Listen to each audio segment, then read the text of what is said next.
நாடு முழுவதும் சாதிவாரி கணக்கெடுப்பு மற்றும் மக்கள் தொகை கணக்கெடுப்பு நடத்தப்படும் என்ற அறிவிப்பை மத்திய அரசு தற்போது வெளியிட்டிருக்கிறது. இது தொடர்பான கருத்துக்களை பகிர்ந்து கொள்வதற்காக இணைப்பில் இருக்கிறார் தமிழக காங்கிரஸ் தலைவர் செல்வ பெருந்தகை. சார் வணக்கம். தற்போது மத்திய அரசு இந்த அறிவிப்பை வெளியிட்டிருக்கு, அது தொடர்பாக உங்களுடைய கருத்துக்கள்? இது முழுக்க இந்த தேசத்தின் எதிர்கட்சி தலைவராக, நாடாளுமன்றத்தின் எதிர்கட்சி தலைவராக இருக்கின்ற ராகுல் காந்திக்கு கிடைத்த வெற்றி தொடர்ந்து அவர் நாடாளுமன்றத்திலே வலியுறுத்தி வருகிறார்.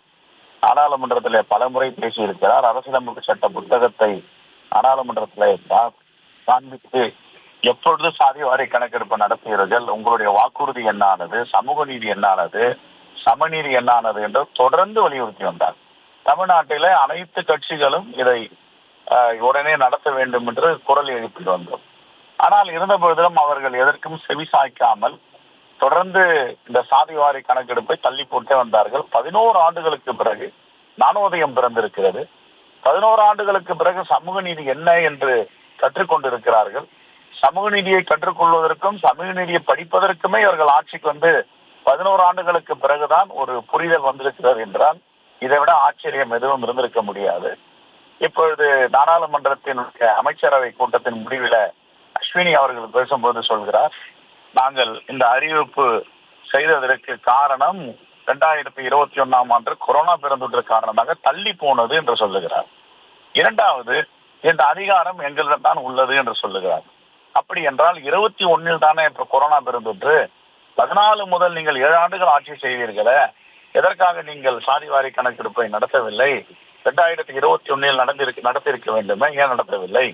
ஆகவே இப்படிப்பட்ட கேள்விகளை மக்கள் கேட்கிறார்கள். இரண்டாவது, இந்த அதிகாரம் ஒன்றிய அரசுக்கு தான் இருக்கிறது என்று ஒப்புக்கொண்டிருக்கிறார். அப்பொழுது இவ்வளவு காலமாக தமிழ்நாட்டில் தலைவர்கள், பாஜக உட்பட சில தலைவர்கள் எல்லாம் ஏன் மாநில அரசு நடத்தவில்லை என்று கேட்டார்களே. இப்பொழுது ஒன்றியத்தின் கேபினெட் அமைச்சர் என்ன சொல்லுகிறார்? இந்த அதிகாரம் எங்களுக்கு மட்டும்தான் இருக்கிறது என்று சொல்லுகிறார். ஆகவே காங்கிரஸ் ஆளும் மாநிலங்களில கேஸ்ட் சர்வே எடுக்கப்பட்டது. அந்த சர்வே எடுப்பதற்கு நூற்றுக்கணக்கான கோடிகளை அரசு செலவு செய்திருக்கிறது. எப்படியெல்லாம் பணத்தை விரயம் செய்வதற்கு காரணமாக இருந்த ஒன்றிய அரசு இப்பொழுது நாணம் பிறந்திருக்கிறது.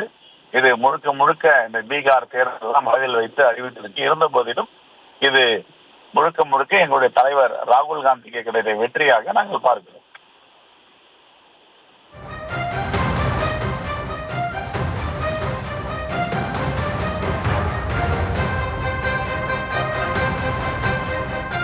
இணைப்பில் வந்து உங்களுடைய கருத்துக்களை பகிர்ந்து கொண்டதற்கு நன்றி திரு செல்வ பெருந்தகை.